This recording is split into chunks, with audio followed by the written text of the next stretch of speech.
The stars above burned quietly deep in a cold corner of the galaxy. The Drells fought with everything they had left. Their cities were broken. Their weapons were nearly gone. Their skies were black with smoke. But still they stood, Commander. Ron stood on the last ridge outside their capital, breathing in the ash-filled air. His armor was cracked.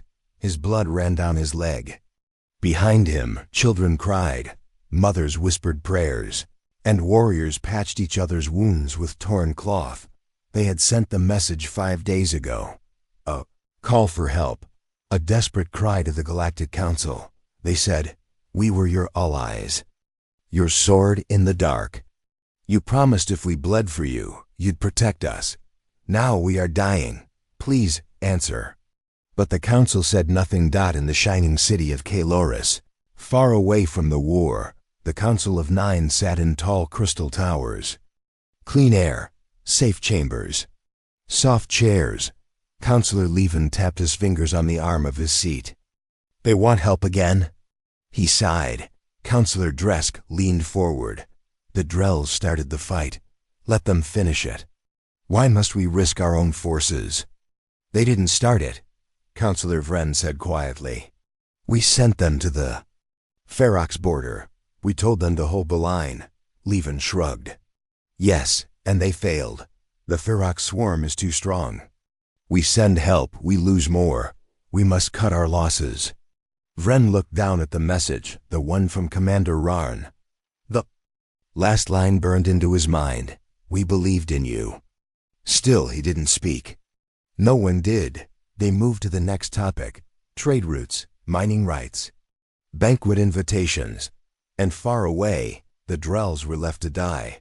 Rarn knew. He watched the skies, hoping for the shimmer of rescue ships. Nothing came, just more Ferox warships. He turned to his second-in-command, Shira, a young warrior with a broken arm and fire in her eyes.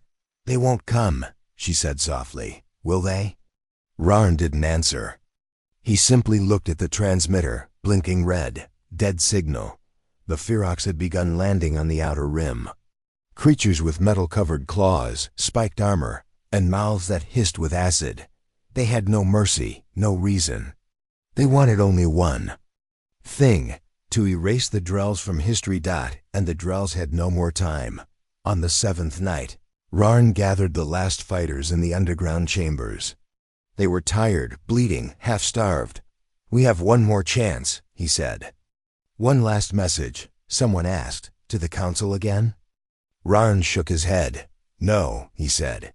"They made their choice." A young engineer stepped forward. "Then, to who?" Rarn looked around the room. His voice dropped low. "To Earth." Silence fell. Even the fire in the corner seemed to shrink. "Earth?" Shira whispered. "They left the council years ago. No one's heard from them in decades." "They left because they saw what the council was," Rarn said. "And maybe, just maybe, they still remember loyalty. But will they even hear us?" Rarn looked at the stars again. "We'll try." Inside a dark and buried satellite, a single signal moved. Slow, hidden, quiet.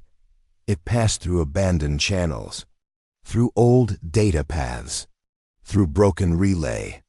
Stations. It reached a moon, then a station, then another until finally it touched Earth. Earth had not spoken to the galaxy in 32 years.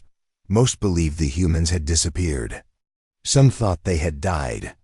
Some said they went insane after the council betrayal. But Earth had not died. They had gone silent. For a reason. And in the deep black of Earth's command network, someone received the Drell signal. Admiral Alara stood alone in her dark command chamber. Her face was lit only by the floating UCHO-LO- message. She watched it, listened to Rarn's words, his pain, his fury, his hope. She didn't speak. She turned to her second. "Ready the council." In the Drell city, bombs fell again. The Ferox had reached the outer walls. Rarn and Shira fought hand to hand. The last mechs were gone. No ships left to fly. A message appeared on the old transmitter. Static, then one word: received. Shira gasped. They heard us? Rarn stared. Earth? The next message came quickly, simple, cold. Do not move. Reinforcements inbound. Shira laughed, a small sound in the chaos, but Rarn only whispered, they're really coming. And then nothing. For a full day, no ships came. No signs. No sounds, just falling ash and the sound of dying. In the Galactic Council chambers. A report appeared. Counselor Levin read it aloud. Unconfirmed movement near Sector X4. Unidentified ships. Possibly Earth-built. Dresk laughed. Earth? They wouldn't dare return. This isn't their concern. Vren frowned. Maybe it should have been. Why? Levin scoffed. It's just the Drells. Vren stared out the window. They believed in us. And we turned away. That night, the sky above the Drell capital cracked. Not with bombs. With light. With shadows. With movement. Rarn stood outside. Blood on his chest, and saw it. Dark shapes moving silently through the clouds. Not council ships. Not Ferox craft. They were different. They were sharp, silent, smooth, black like night. Dozens. No. Hundreds. From the lead ship, a voice came through every device, every screen, every speaker. Earth fleet. Arrival confirmed. No music. No banners. Just a calm voice. And the enemy ships above them began to move back. In the Ferox command chamber. Alarms screamed. This is impossible, one screamed. They've surrounded us. We didn't even see them enter the system. Eh? Ferox general slammed his claws into the console. Who dares? The answer came through every channel. You left them to die. We did not. Then silence, followed by the first strike. It wasn't a laser. It wasn't a bomb. It was a pulse. A silent wave. Every Ferox ship hit by it simply shut down. Engines stopped. Lights faded. Metal groaned and melted. And Earth hadn't even begun. The ground. Rarn and Shira stared up. The Drell stood silently. And for the first time in many nights, the sky was no longer theirs to fear. It was theirs to believe in. In Earth's lead ship. Admiral Ilara stood with her hands behind her. Back. Target lock on Ferox fleet? She asked. Confirmed. Council interference? None. They're watching but saying nothing. She nodded. Quotes good. Let them watch. She looked at the display of the ruined Drell city. They left you behind, she whispered. But we... Do not forget. The Drells waited beneath the ruined sky. Earth had sent no speech, no grand message. Just a few words, reinforcements inbound. Now black ships floated high above them like shadows of gods. Rarn stood on the balcony of the broken war tower. His breath was slow, his hands trembling. He couldn't believe it. Shira stepped beside him. Her wounded arm was wrapped tight. She stared at the sky with wide eyes. They're really here, she whispered. Earth came. Ron didn't answer. He was watching something else. Movement. Silent. Precise. Earth's fleet was shifting into formation, as if every ship shared one mind. Then the Ferox roared back. Dozens of Ferox fighters shot toward Earth's ships, weapons glowing. That's when it began. On board the Earth flagship SS Revenant, Admiral Ilara stood calm in the command room. The room was dark. No flashing lights, no shouting. Just quiet professionals. Ferox ships approaching, the officer said. We're being hailed. Ilara's voice was cold. Ignore it. Target. Lock. Wait for my mark. The Ferox ships came fast, snarling forward like beasts. 10 seconds. 5. Mark. Ilara didn't blink. And Earth's ships fired.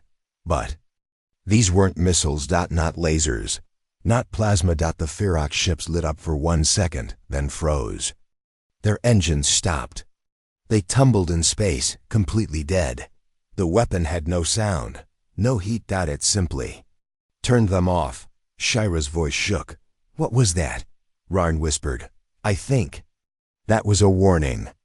Back on Earth, beneath the surface of the Pacific Ocean, a massive control center buzzed silently. This was Echo Core, The heart of Earth's hidden defense. 30 years ago, after Earth left the Galactic Council, its leaders had made a choice. Never again would Earth be caught unprepared. They stopped showing their tech. They stopped attending galactic meetings. They went dark, and they built. The man watching the Drell battlefield from a dark terminal was General Cade. He had gray eyes, a sharp voice, and no patience. "How many of our fleets are active?" he asked. "Only Fleet 9, sir. The Revenant is leading." "Send in Fleet 3. They'll hold the outer system." "But sir, we haven't declared war," General Cade snapped. "We don't need a declaration when genocide is happening." "Send the ships." "Yes, sir." He turned to the other officers. Silence from the council means permission. Back in space, the Ferox High Command panicked. Their generals screamed at each other. Their warships tried to regroup, but Earth's ships stayed outside firing range, calm, distant, watching. Then came a signal from Earth. Not a video. Just text. It read, "You failed to retreat. One more approach will be seen as aggression." Ferox Commander Grex snarled. "They think we fear them?" But the other generals were quiet. One of them whispered, "They killed 10 of our ships, without even scratching paint." Another added, "We've never seen tech like that. What are we facing?" They started pulling back, but slowly. Too slowly. Alara saw them hesitate. She gave a nod. "Deploy the drones." A wave of small, black circular drones launched from Earth's ships. Each was no larger than a barrel. They moved fast and trackable. By radar. They entered Ferox ships silently and turned off engines, power, gravity, everything. The Ferox warship started spinning. Screaming. Dead in the void. Below. In the Drell city, people cried not in fear, but in shock. For so long they had been alone. And now the sky was their shield. Ron's voice broke as he said, "They didn't just come. They brought the full storm." Hours passed. No Earthship moved unless needed. They made no loud statements. They showed power by silence. Shira turned to Rarn. "Why do you think they didn't come before?" "I think they were waiting, watching," he said. "They don't speak unless they mean it." In the council chambers, panic began. Counselor Levin slammed his hand on the table. "Earth has invaded Ferox space. They've crossed a line." "Counselor," Dresk growled, "they're showing off their new weapons." "We can't allow this." Vren stood slowly. "Allow it?" he said. "We made this happen. We turned away. The Ferox would have wiped the Drells out. Earth is the only one who answered. They're not a council world anymore." Levin yelled. "Maybe that's the point." Vren replied quietly. No one had an answer. Ilara received a message. It wasn't from the council. It wasn't from the Ferox. It was from a Drell child. The small boy had used an old soldier's transmitter. His voice came through softly. "Thank you," he said. "I don't know who you are, but you saved us. My brother died yesterday. My mother is hurt. But now, I think we can live." Alara didn't cry. She simply nodded once. "Broadcast this, Phase 2. Begin fortification." In orbit, Earth's ships started releasing cargo. Machines flew down like raindrops. Self-building shelters, food systems, clean water units. Medical bots landed quietly in the streets. The Drells watched as metal arms started fixing broken buildings. No orders. No conditions. Just help. The Ferox didn't strike again. They hovered outside the system. Watching. And for the first time in years, they were afraid. In the council tower, a final message from Earth arrived. Vren opened it. A short video footage of the Drell capital. Burning. Then the Ferox. Laughing. Then humans arriving. A final line played at the end. A voice, not Alara's. It was Earth's command AI. "We will not forget who watched and stayed silent." The screen went black. Back in the Drell city, Shira saw a small girl hand a drawing to a human medic. It was a picture of a dark ship above the clouds. Protecting a broken city. The medic smiled.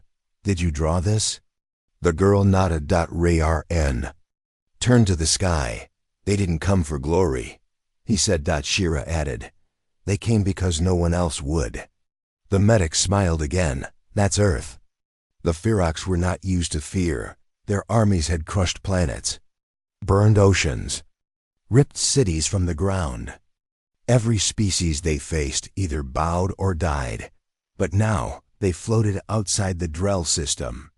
Silent. Their warships held position just beyond the asteroid belt. They didn't attack. They didn't speak. They just waited, watching Earth's fleet, afraid to move, because something had changed. On the ground, the Drell survivors began to rebuild.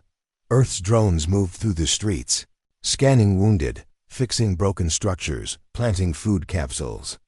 Every hour, more supplies dropped from orbit. No one gave orders. The systems worked on their own. And humans?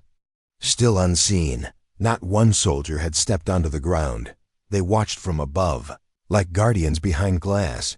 Rarn stood in the city square. He watched the machines work. Children gathered around a food unit. One laughed for the first time in weeks. Shira walked beside him, bandaged and limping. They're healing a world, she whispered. And they haven't said a single word, Rarn nodded. That's how you know they mean it. Far above, inside the ESS Revenant, Admiral Ilara studied a growing problem. A massive energy signal pulsed near the system's edge. Her screen showed a diagram. Thousands of Ferox ships regrouping. Fleet larger than anything Earth had seen in 30 years. Her officer spoke carefully. We believe this is their full armada, Admiral. How long until they arrive? Less than 6 hours. Ilara said nothing. She simply turned to her team and said, Begin Skybreaker protocol. Back in the council chambers, news of Earth's moves reached them late. Counselor Levin shouted again. They're building defenses. They're treating this like their territory. Counselor Dresk leaned in. They've occupied the system. And now the Ferox are about to start a full war. Only Counselor Vren stayed, quiet, because he'd seen the raw data. Earth's fleet hadn't brought their full power yet. Only one battle group. One. And that alone had stopped the Ferox. So what would happen when Earth stopped holding back? 4 hours before the Ferox would arrive, the sky above the Drells changed. Something massive moved between the stars. At first, they thought it was a moon, but then it glowed.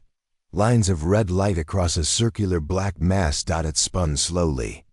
Shape not meant for planets, not even for war. Ron's mouth dropped open. What is that? Shira stared. I think that's Earth's true fleet. It wasn't a ship. It was a station. A war-forged fortress in space. It had no name. Shown. No flag. Just silence. And sighs. From the Ferox side. Panic began. One of their admirals screamed. What is that thing? Another growled. They brought a planetary breaker. That's against council law. A third shouted. Then why did the council do nothing? Inside the Revenant, Ilara stood with her arms behind her back. We warned them, she said. Another officer spoke. Should we send a final broadcast? She nodded. Her voice was sent across all frequencies. This system is under Earth's protection. We are not here to conquer.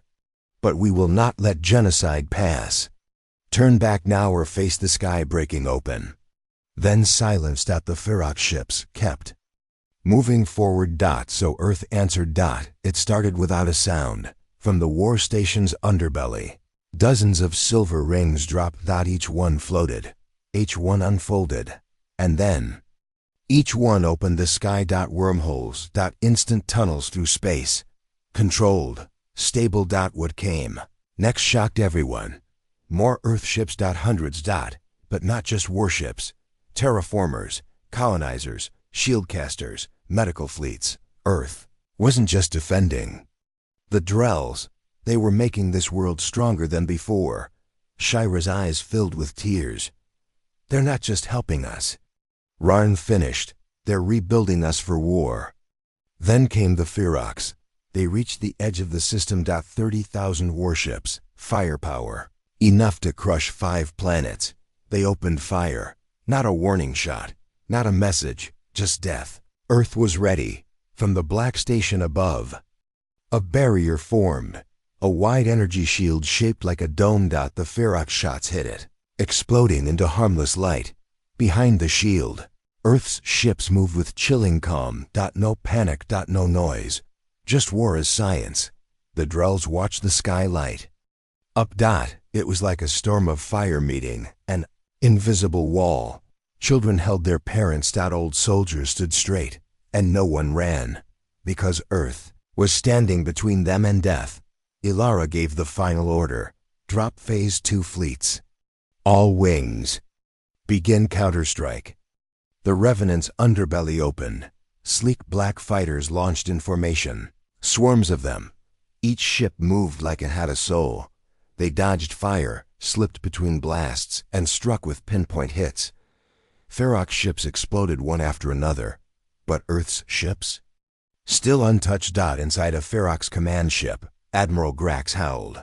They're not fighting like any known species. A younger officer screamed, "We can't track them. They're predicting our moves." Another screen flashed red. A virus had infected their systems. From Earth, Grax slammed his fist down. "They're fighting with machines and ghosts." Then his screen turned black. A message appeared in red. "You attacked the dying. We came for the living." Then his ship exploded. Back in the Drell city, people cheered. Shira raised her fist. Rarn stood tall. They broke the sky open. She whispered. And what came through, Rarn said, was hope. Later that night, Earth's AI sent a final report to Echo Corps on Earth. Transmission brief. Ferox Armada crippled. 75% destroyed or disabled. 0 Drell civilian deaths post-intervention. Drell territory fortified. Phase 3 underway. Inside council chambers, silence reigned. The councilors stared at the report. Finally, Councilor Vren stood. His voice was quiet. They asked for help. We said no. Earth said nothing, but prepared everything. Leven growled. So what now? Earth will take over the galaxy? No, Vren said.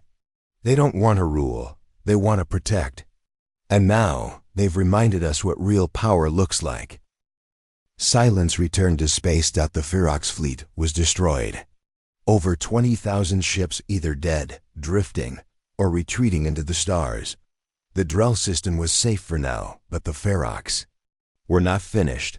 Across the far edge of the galaxy, in the cold region known as Black Rift, the Ferox held one final weapon. They called it the God Ship. Not a myth, not a rumor. It was real. And it moved now. Massive, alive, forged from the hearts of dying stars.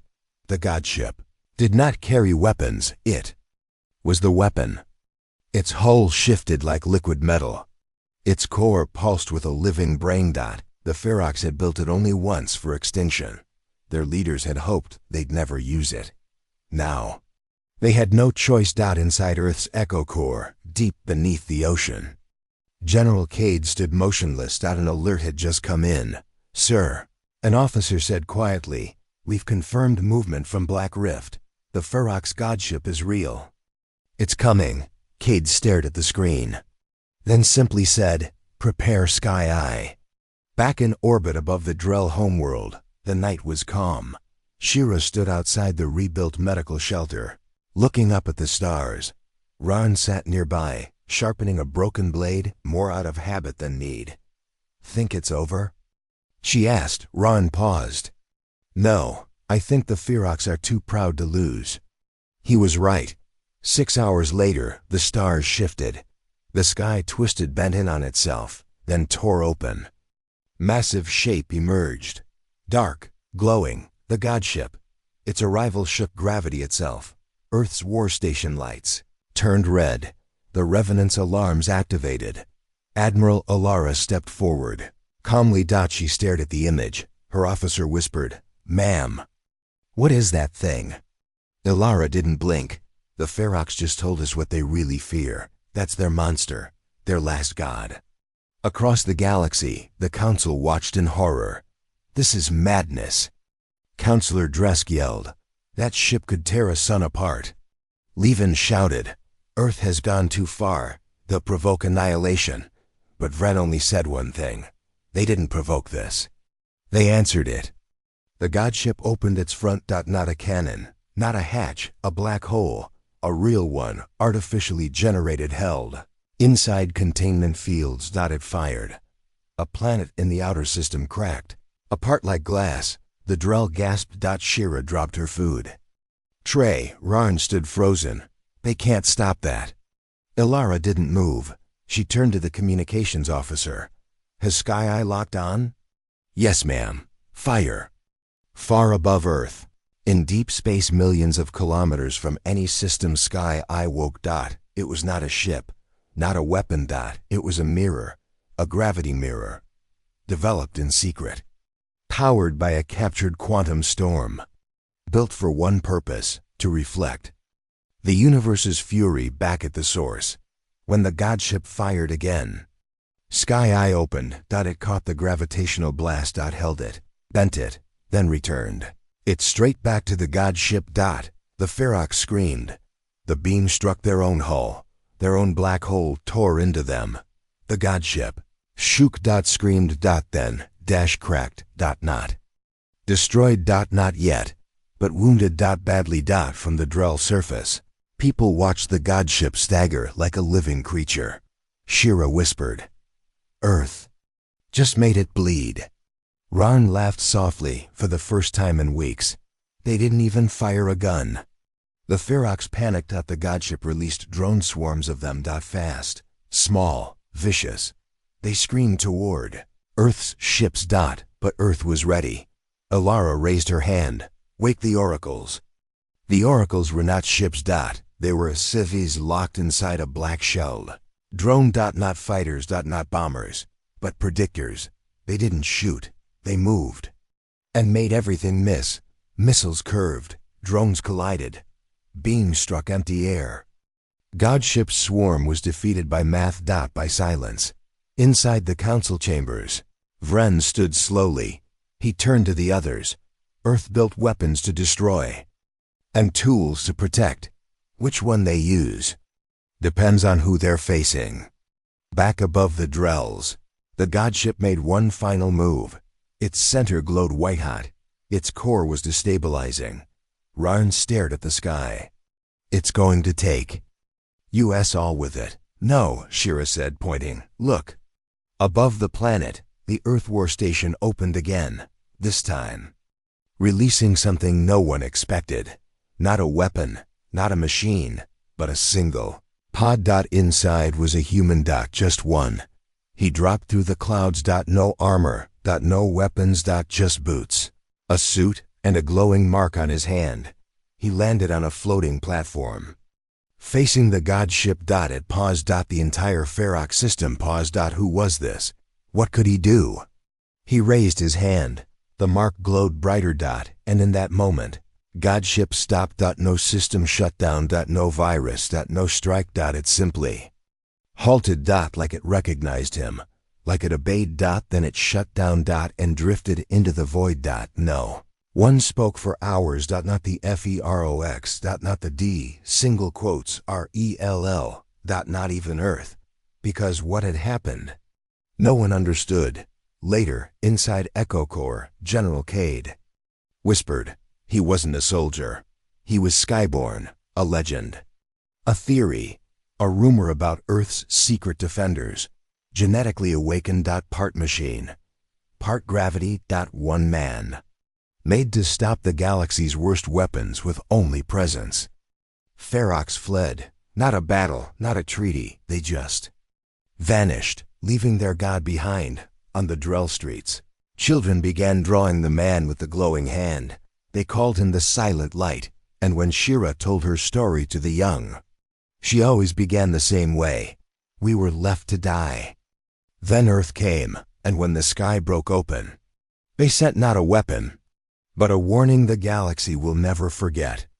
The godship was gone. The Ferox had vanished, and Earth had said nothing. No celebrations. No threats. Just silence. But in the heart of the galaxy, in the High Council chambers, there was only one word on every tongue: human. Counselor Levin stood with shaking hands. They broke our rules. They used Forbidden's tech. And now they think they can act like gods? Counselor Dresk slammed the table.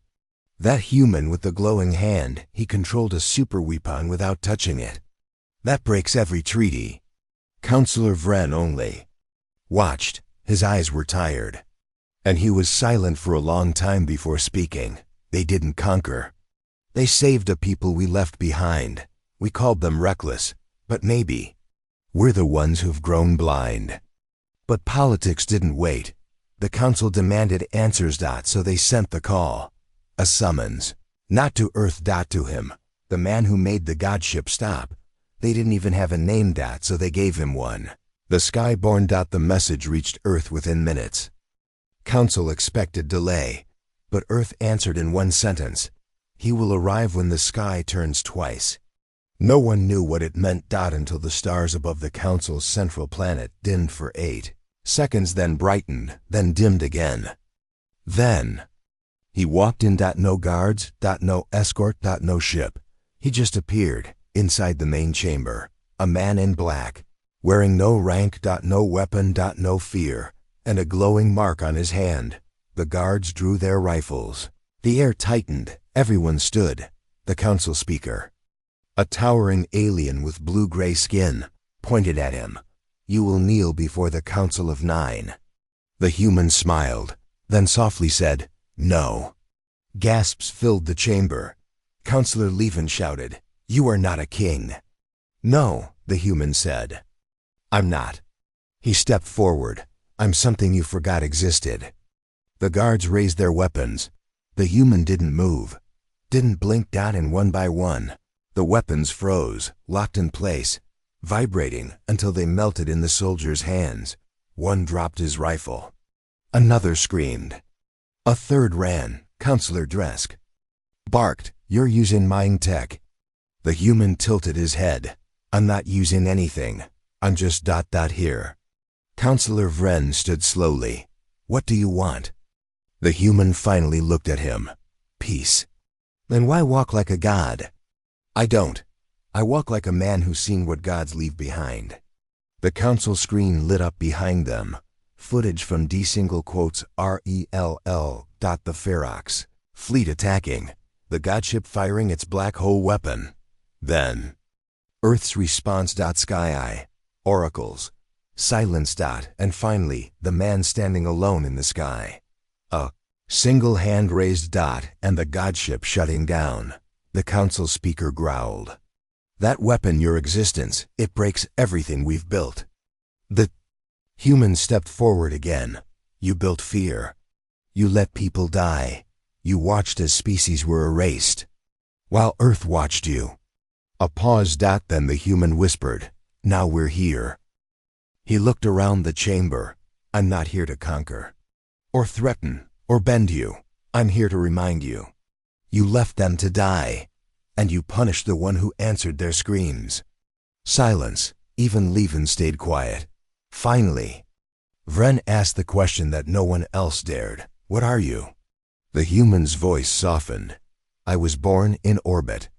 Raised in vacuum, my teachers were machines. My heartbeat synced to solar rhythms. I've never stood on Earth, but I serve it. Vren leaned forward. Why? Because Earth doesn't send armies anymore, he said. They send witnesses. And if a witness walks into your hall, it means something worse is coming behind him.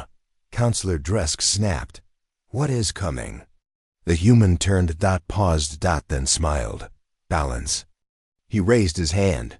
A pulse of energy flashed soft, golden, and every screen in the galaxy lit up. Every planet, every station, even old Rex, every species saw the same thing. Leave, galactic broadcast, voice of Earth, message. From the Skyborn and the screen. The man stood in front of a glowing Earth symbol. He said nothing for 10 long seconds, then began. This is not a warning. This is not a demand. This is a promise. Every time a voice cries in the dark and is ignored, we will answer, not as rulers, not as gods, but as humans, because we remember what it's like to be left behind. Then the broadcast ended, and the man vanished, just like that. No ship, no signal, gone. The council didn't speak for a long time. Not they. Not for many days, but deep in the stars. Change had already begun. On small planets once ignored, humans started building. On dying worlds, Earth ships landed with supplies. And in Ferox territory, the Ferox found their godship floating silently in deep space, its core removed, its memory erased, and a single message burned into its hull. There are no gods, only choices. Back on the Drell homeworld, Rarn smiled. They thought they could break us. Shira nodded. But Earth taught them, the ones you leave behind are the ones who rise. The Ferox were silent, their ships retreated, their leaders hid. But pride doesn't die easily. And in the dark corners of the galaxy, some Ferox still whispered. The humans used tricks. They hid behind weapons. They can't fight alone. So they planned. One more strike, not against Earth, against one of Earth's colonies. The planet was called Grave Point.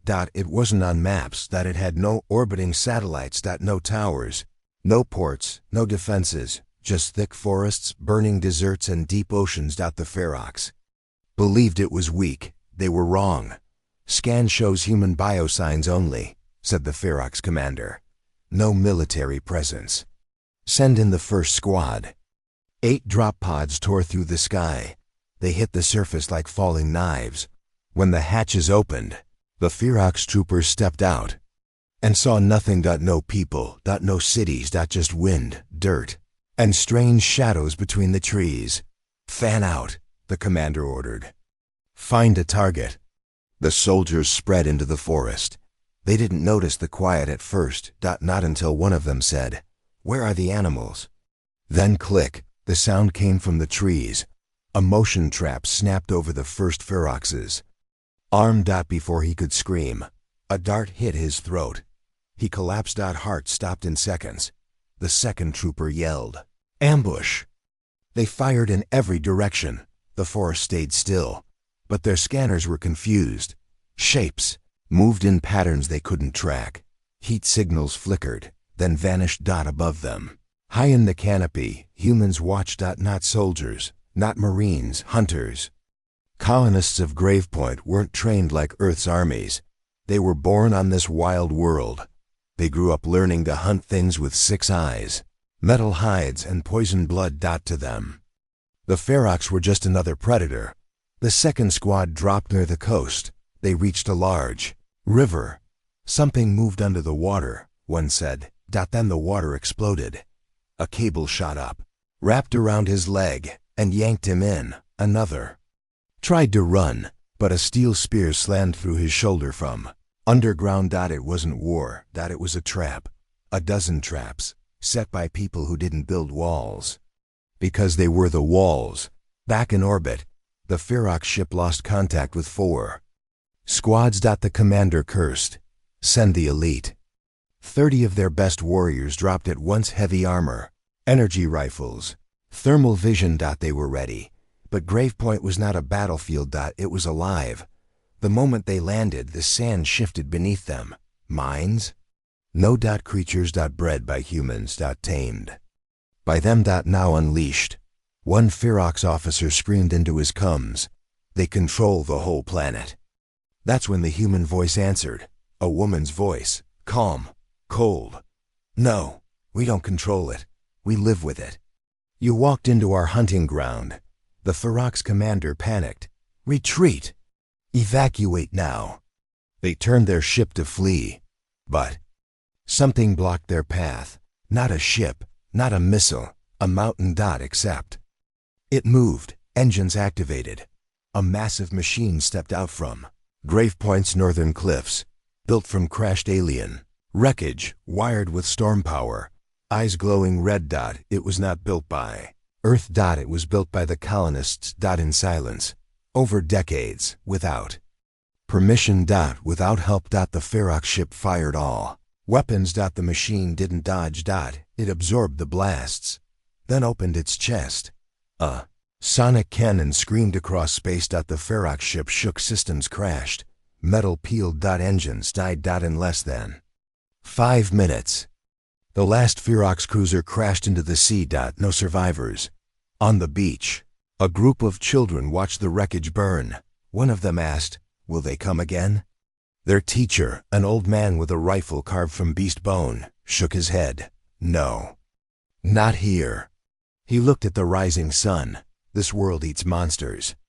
Later that week, Earth Command received a short transmission from Gravepoint. Only 4 words. "We handled it ourselves." In the council chambers, the event caused panic. Levin yelled again. Earth colonists built a walking weapon the size of a city that breaks over 60 interstellar codes. Vren stood and replied, "They were attacked. They survived." Dresk growled, "With illegal tech." Vren just turned away. And yet, the Ferox are gone. Again, that day, across many galaxies, colonies once considered weak gained new respect.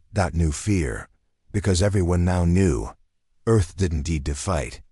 Sometimes they just planted seeds, and those seeds grew teeth. On Gravepoint, under the stars, a young woman walked to the forest edge. She wore bones as armor, and a smile that was sharper than her blade. The animals moved aside for her. She raised her hand, touched the earth, and whispered, "Let them come again. We are the land now. And it remembers." They thought it would be easy. Erase the records. Wipe the files. Delete every mention of Earth from the galactic archives. Make it look like Earth was never part of the galaxy. Like humans never existed. It started with one command from the council's secret group, the Quiet Circle. They feared what Earth had become, not its power, but its presence. Everywhere Earth touched, balance returned, wars ended, slavery collapsed. Old empires fell, not through armies, but through ideas. And that was more dangerous than any weapon. So the council ordered the memory cut. One by one, they purged systems. Galactic universities lost Earth history. Databanks of starship registries deleted Earthborn pilots. Old treaties were refiled with blank spaces where Earth used to be. And still, Earth said nothing. But the stars didn't forget. On the edge of the galaxy, in a system called Shurka, a young archivist named Kale discovered something strange. While repairing a broken server, he found an old, hidden file. Locked, encrypted, but pulsing softly. Like it was alive. It had no label. Just a strange title, Origin Soul. He clicked it. The screen blinked. Then words appeared. "You cannot delete the truth. You can only bury it. But truth has roots." Suddenly, more files began to appear. Maps, names, faces, battles, peace. Treaties. Everyone marked with the Earth sigil. Kale stared, confused. He whispered, "Who are you?" The lights flickered, and on the screen, a shape formed. A human face, not alive, not AI, a memory. It spoke. "You erased the name, but you forgot the impact. Every broken chain, every freed world, every silence shattered was us. We don't live in your archives. We live in your freedom." Then the screen went dark. Kale copied the files. Then spread them. To one system. Then 10. Then thousands. Every time someone tried to delete them, they returned stronger. The data behaved like a living thing. Each attempt to erase Earth made the memory stronger. Smarter. Faster. Soon, monuments began to appear. No one built them. They just appeared. Glowing statues in orbit, holograms that whispered forgotten names. Valise the human who held the line on Docker. Juno the engineer who stopped the black hole cascade. Tane the orphan who became the voice of 12 species. The council panicked. Shut it down. But they couldn't. The memory had become part of the network. It lived in machines, in wires and stardust signals. Every satellite it touched lit up with a phrase, "Earth remembers you." On one mining world, a machine refused orders. Instead, it broadcasted a song. An old Earth melody. Simple, soft, that had brought miners to tears. Some fell to their knees. One said, "I've never heard this before, but I miss it." On the war moon of Draction, an old mercenary named Grawl watched the Earth symbol glow on his screen. He whispered, "I fought them once. They saved us anyway." He placed his rifle down for the first time in 40 years. Even in the council chamber, the Earth sigil appeared, burned into the ceiling. They tried to paint over it, but it came back again and again. One day, a message was found in the great library of HOSK. Carved into stone. In a language long dead. It said, "They tried to bury Earth, but Earth had already planted itself inside the stars." And deep in space, a small ship drifted alone. No signal. No name. Just a human inside. Watching. Waiting. He smiled when he saw the galaxy remembering. Then whispered, "They deleted the name, but the story lived." He closed his eyes and vanished. Years passed. Then decades. And Earth was no longer a secret. It became a legend, not of power, but of change. Wherever people stood for justice, they said, "Let Earth guide us." Wherever someone lit a candle in darkness, they said, "Let Earth's memory burn brighter." The council finally gave up. They held a new vote, and for the first time in centuries, Earth's name was restored to the archives. But the galaxy didn't need it, because Earth was already alive in the people. In classrooms, children learned the old tales. In cities, songs were sung with Earth's rhythm. And in the hearts of the forgotten, Earth was a promise that no matter how many times the powerful erase you, if you stand for what's right, the stars will never forget you. The council was desperate. The memory of Earth had spread too far. Too deep, across systems. Species now spoke Earth's name with respect. With hope. Some even called Earth the Silent Guardian. And that scared the council more than war ever could. So they decided to end it. Not with lies. Not with silence, but with one final threat. They gathered their strongest weapons. Black hole bombs, planet killer lasers. AI fleets. Every forbidden tool they once hid. Brought out now. Their message was short: surrender your colonies. Silence your people, or Earth will be erased forever. They expected fear. They expected begging. They expected submission. Instead, they got one message back. Just one word. A word that froze every screen, stopped every signal. A word they didn't expect. From Earth. From the humans they tried to forget. It said, "Proceed." The council stared at the word. "Is it a joke?" Levin asked, voice dry. "No," said Vren, who had grown quiet in these last months. "It's a warning," Dresk laughed. "One word? Against everything we've built?" But none of them noticed the silence that followed. Total silence. Not just from Earth. From their ships. From their fleets. From their weapons. In Sector 12. A fleet vanished. No signal. No wreckage. Gone. In Sector 39. A starship turned to dust mid-flight. Crew intact. Metal gone. Like the universe had simply undone it. The council tried to reactivate their systems. Their super weapons failed. Their defense shields collapsed. Even their satellites glitched, showing only one thing: Earth's sigil. Then Earth finally spoke. A woman's voice this time. Old. Calm. Unshaken. "You used fear. You erased the truth. You built a throne of silence. And now silence answers you." Across the stars, Earth's colonies didn't panic. They didn't prepare for war. They simply stood still, because they knew Earth had never needed armies. Earth had already won the mind. On Drell, Shira looked to the sky. Ron beside her whispered, "It's happening," she nodded. "They pushed too far." Above them, The stars pulsed once like they were breathing. The council still tried to launch weapons, to send drones, to use the last of their control. But Earth had already changed the game, because Earth never aimed to conquer planets. Earth rewrote how power worked. On every council world, riots began, not from humans, but from aliens, citizens, who now knew what was stolen from them. The truth, the choice, the future. They rose up, not in anger, but in clarity. They no longer wanted control. They wanted freedom, and Earth had shown them the path. Back in the council chamber, the leaders sat in darkness, their systems down, their forces gone, and then something impossible happened.